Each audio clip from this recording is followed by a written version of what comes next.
Hey everybody.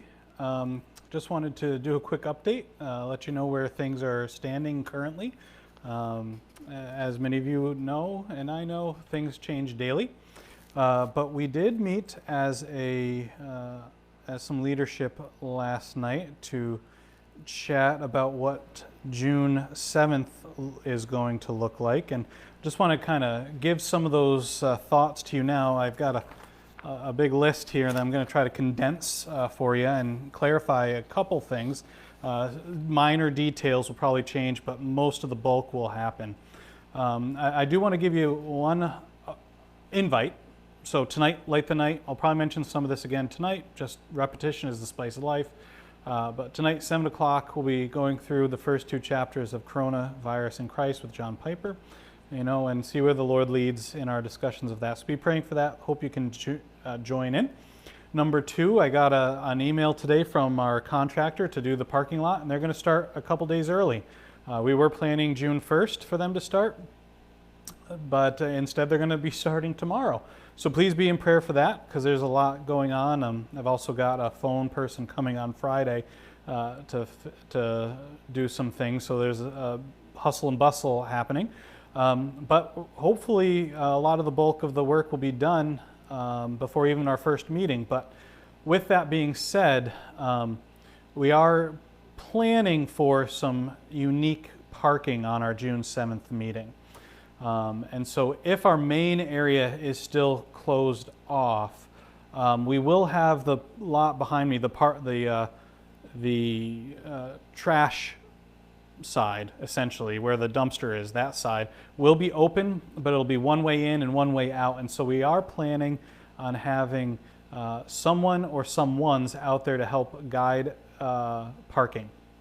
And so if that's something you would be willing to help with on that Sunday, please let me know so we can have maybe one or two people on that. So that's one detail. So outside of that, it'll probably be on-street parking. We are going to ask some local people if we can have a few cars here or there, but it'll mainly be that parking lot behind me out on this side of the church, and street parking. So remember that when you're planning your arrival time and potential parking issues. But with that, remember that we aren't going to be able to have a full one building worship service. The requirements are 50 people or less. And so to get as many as we can, we are going to have 50 people in the main church building and 50 in the Family Life Center. And we are going to live stream the service to the Family Life Center. And so what you would see at home is what you're going to see in the Family Life Center. We're not going to have a special service geared towards families or anything. We're going to be live streaming. It's going to be almost like an overflow closed circuit TV type of thing, although it's not closed circuit. Everybody can see it. But with that, I want to clarify something.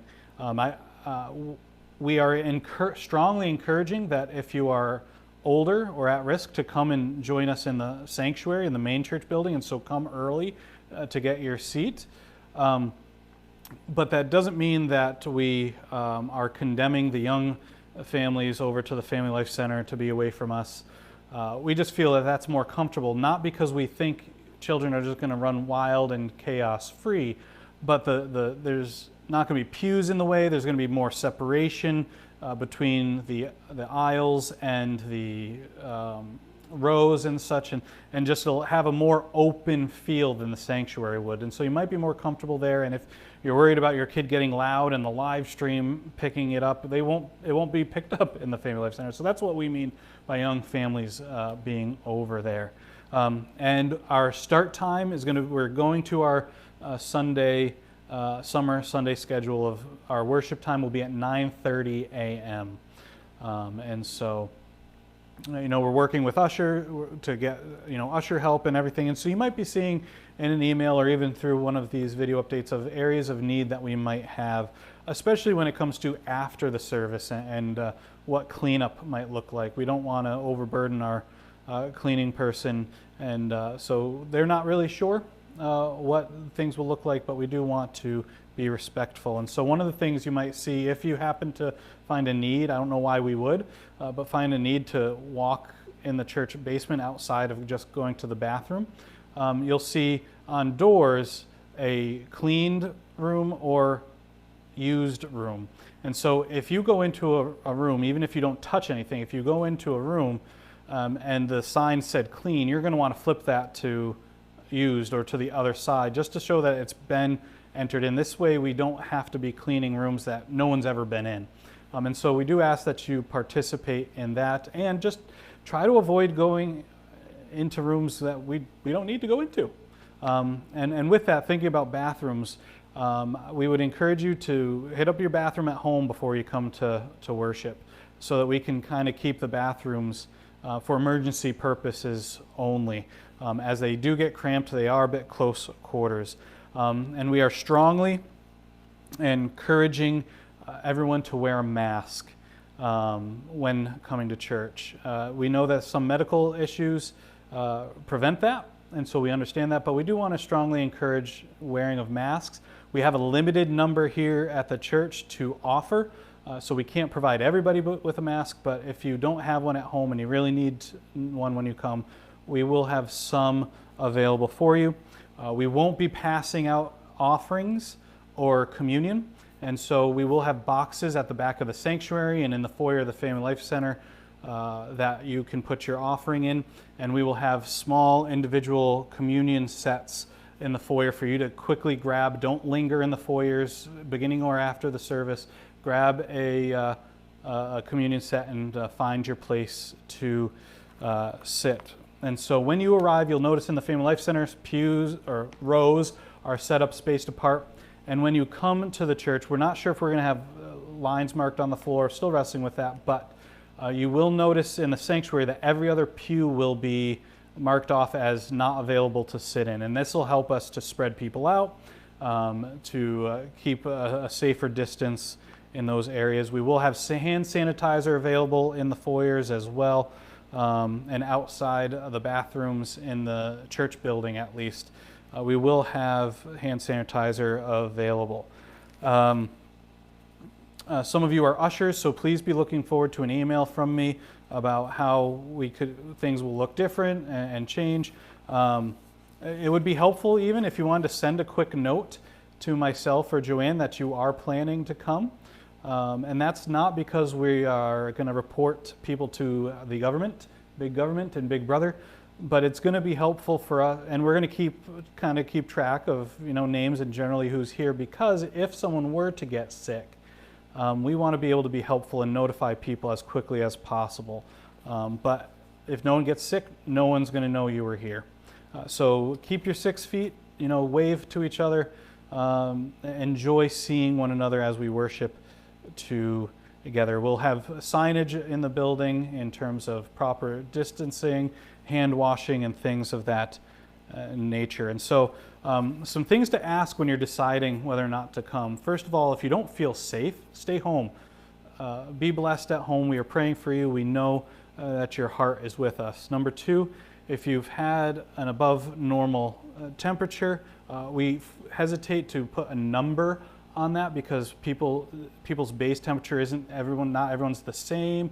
Temperatures fluctuate, but a good rule of thumb, if it's over 100.4, stay home. If you have been sick, are being sick, if you've traveled to a place or been in contact with people or a person that is sick, stay home. No need to risk it. We love you. We want you to be comfortable and get and be and stay healthy. We are encouraging and really strongly encouraging and asking that you do not bring food or drink with you, especially to share. But if you, as one person said, how are we going to stay awake during Pastor Mike's sermons? Good question. I can barely make it, but as we said, drink it real quick in the car and then come in. We will be, again, I can't emphasize this enough, we will be continuing the live stream. When you do come, only family units should sit together. So if you're in the same family unit, you have your own little space there. We will have air conditioners on in the Family Life Center. We'll have all windows that can be opened. Some are old and sealed shut, it seems, and it would take Samson to open it, but he'd probably just break them because they're old and stained glass. And we'll have all the windows that we can have opened, and we'll have the fans going to keep the air moving and circulating and try to push it out the windows. We will have doors propped open so you don't have to open and reach. So we're trying to do as much as we can to follow guidelines and make us all feel safe. Yeah, I think that's pretty much it. I know it was a little bit jumbled. We will be sending out an email and a letter for those that don't have emails, kind of describing some of this and what to expect. We do covet your prayers because there are a lot of emotions around this. There's emotions of wanting to be together, but also, I'll be honest, I have a lot of, I've been battling and talking with people about anxieties about what if someone does get sick, what if we're not doing enough, what if we're doing too much, and there's all of these opinions out there. You know, on one side, we should have opened sooner because the governor's not our God, Jesus is, and we need to remember that. And on the other side, how dare we, because my family is at risk and this and that and the other thing. And so we do covet your prayers and your patience, and that we would trust in the Lord in all of these things. And so I was just thinking about what I could share for devotional, and I checked the YouVersion verse of the day, and lo and behold, something that we've all been wrestling with, it's the verse from Matthew 6 about not being anxious. And so the Lord says this. He says, "Therefore I tell you, do not be anxious about your life, what you will eat, what you will drink, nor about your body, what you will put on. Is not life more than food, and more than body, more than clothing?" God and life is more than the virus. And I appreciate a lot of the encouragement many of you have been bringing, and I know you recognize these things are not easy. But as a pastor, it often feels like it's very lonely. And so I covet your prayers specifically that I can handle personalities and different things of that nature with a thick skin but a soft heart. And so I do ask that you would pray for me in that, so that we can be worshiping together with joy and not fear. And so, you know, we all come into a lot of personalities and conflicts and all these things. And so we do ask that you be praying for me and for one another, that we would be led by fear, not by fear, but by faith rather than fear, and be patient with one another, because we've all got stuff going on in our lives and a lot of things that put us on edge. And so continue to pray. I do appreciate that you have been, and I got some feedback today that our church has been rallying around each other and encouraging one another. And so that is good. And I pray that that continues, and that that's not just a season, but that gets into our DNA. And so as I was sharing with this person, I often don't hear the positives that are going on around our church and with our church family. I often hear, you know, maybe a positive, but then a quick critique right after that. Hey, this is great, but, you know, type of thing. So I would love to hear from you what the Lord is doing, what He's been doing, whether it's through me or somebody else, or what is God doing between all of you and in your life, and as well as the ways that we can be serving and praying for one another. We need to hear the joys, not just the catastrophes. For the Lord is at work around us and among us, and He has, I would say, He commands us here not to be anxious. And so let us battle to obey that. And I ask and I covet your prayers in that. And so, love you. More information will continue to come out as we formulate it and make it more clear. But I just did want to chime in with you and to let you know how that meeting went last night. And again, all of you who are on that call or have followed up with that in leadership, I thank you, I thank you, I thank you. I still feel a huge burden for making this happen, and some of it's probably in my own head and heart. But I do thank you for your willingness to hash things out and walk forward. So God bless, and see you tonight.